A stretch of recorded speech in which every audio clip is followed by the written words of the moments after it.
Olá, estamos aqui de novo com a Sala de Leitura. Texto número 2, mais um texto da queridíssima Clarice Lispector, que está no livro Felicidade Clandestina. Restos de Carnaval. Não deste último carnaval. Mas não sei por que este me transportou para a minha infância e para as quartas-feiras de cinzas nas ruas mortas, onde esvoaçavam despojos de serpentina e confete. Uma ou outra beata com um véu cobrindo a cabeça ia à igreja, atravessando a rua tão extremamente vazia que se segue ao carnaval. Até que viesse o outro ano. E quando a festa ia se aproximando, como explicar a agitação íntima que me tomava? Como se enfim o mundo se abrisse de botão que era em grande rosa escarlate. Como se as ruas e praças do Recife enfim explicassem para que tinham sido feitas. Como se vozes humanas enfim cantassem a capacidade de prazer que era secreta em mim. Carnaval era meu. No entanto, na realidade, eu dele pouco participava. Nunca tinha ido a um baile infantil, nunca me haviam fantasiado.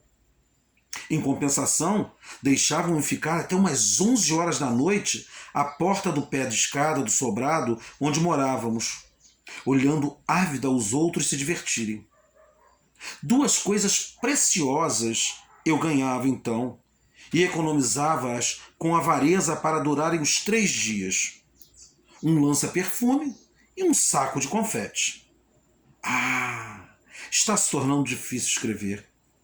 Porque sinto como ficarei de coração escuro ao constatar que, mesmo me agregando tão pouco alegria, eu era de tal modo sedenta que um quase nada já me tornava uma menina feliz.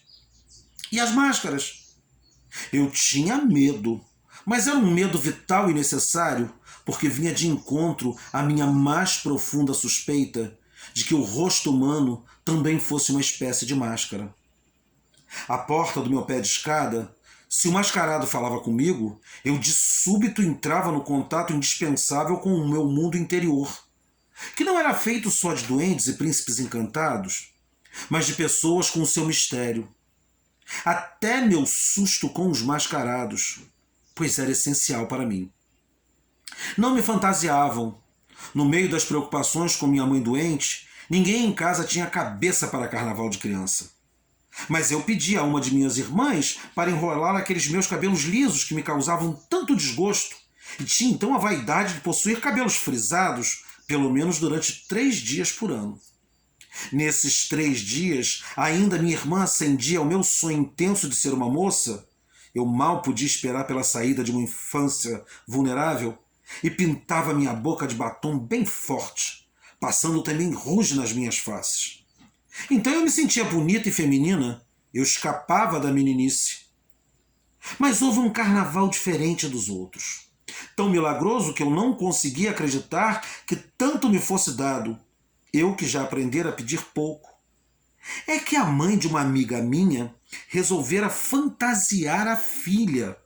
E o nome da fantasia era no figurino Rosa. Para isso comprara folhas e folhas de papel crepom cor-de-rosa, com as quais, suponho, pretendia imitar, as pétalas de uma flor. Boquiaberta, eu assistia pouco a pouco a fantasia tomando forma e se criando. Embora de pétalas o papel crepom nem de longe lembrasse, eu pensava seriamente que era uma das fantasias mais belas que já vira. Foi quando aconteceu, por simples acaso, o inesperado. Sobrou papel crepom e muito. E a mãe de minha amiga, talvez atendendo ao meu apelo mudo, ao meu mudo desespero de inveja, ou talvez por pura bondade, já que sobrara papel, resolveu fazer para mim também uma fantasia de rosa com o que restara de material. Naquele carnaval, pois, pela primeira vez na vida eu teria o que sempre quisera. Ia ser outra que não eu mesma. Até os preparativos já me deixavam tonta de felicidade. Nunca me sentira tão ocupada, Minuciosamente, minha amiga e eu calculávamos tudo. Embaixo da fantasia, usaríamos combinação, pois se chovesse e a fantasia se derretesse, pelo menos estaríamos de algum modo vestidas. A ideia de uma chuva que de repente nos deixasse, nos nossos pudores femininos de 8 anos de combinação na rua, morríamos previamente de vergonha. Mas Deus nos ajudaria. Não choveria. Quanto ao fato de minha fantasia só existir por causa das sobras de outra, engoli com alguma dor meu orgulho, que sempre fora feroz. E aceitei humilde o que o destino me dava de esmola. Mas por que exatamente aquele carnaval, o único de fantasia, teve que ser tão melancólico?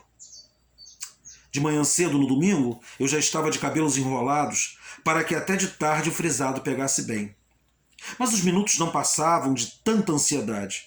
Enfim, chegaram 3 horas da tarde. Com cuidado para não rasgar o papel, eu me vesti de rosa. Muitas coisas que me aconteceram tão piores que estas, eu já perdoei. No entanto, essa não posso sequer entender. Agora, o jogo de dados de um destino é irracional? É impiedoso. Quando eu estava vestida de papel crepom, todo armado, ainda com os cabelos enrolados e ainda sem batom e ruge, minha mãe de súbito piorou muito de saúde. Um alvoroço repentino se criou em casa e mandaram-me comprar depressa um remédio na farmácia. Fui correndo vestida de rosa, mas o rosto ainda nu não tinha a máscara de moça que cobriria minha tão exposta vida infantil. Fui correndo, perplexa, atônita, entre serpentinas, confetes e gritos de carnaval. A alegria dos outros me espantava. Quando horas depois a atmosfera em casa acalmou-se, minha irmã me penteou e pintou-me. Mas alguma coisa tinha morrido em mim. E como nas histórias que eu havia lido sobre fadas que encantavam e desencantavam pessoas, eu fora desencantada. Não era mais uma rosa. Era de novo uma simples menina. Descia até a rua e ali de pé eu não era uma flor. Era um palhaço pensativo de lábios encarnados. Na minha fome de sentir êxtase, às vezes começava a ficar alegre, mas com remorso. Lembrava-me do estado grave de minha mãe e, de novo, eu morria.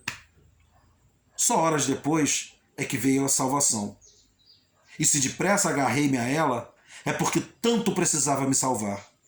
Um menino de uns 12 anos, o que para mim significava um rapaz, esse menino muito bonito, parou diante de mim e numa mistura de grossura, de carinho, brincadeira e sensualidade, cobriu meus cabelos lisos de confete. Por um instante ficamos nos defrontando, sorrindo sem falar. E eu, então, mulherzinha de 8 anos, considerei pelo resto da noite que, enfim, alguém me havia reconhecido. Eu era, sim, uma rosa. Texto de Clarice Lispector.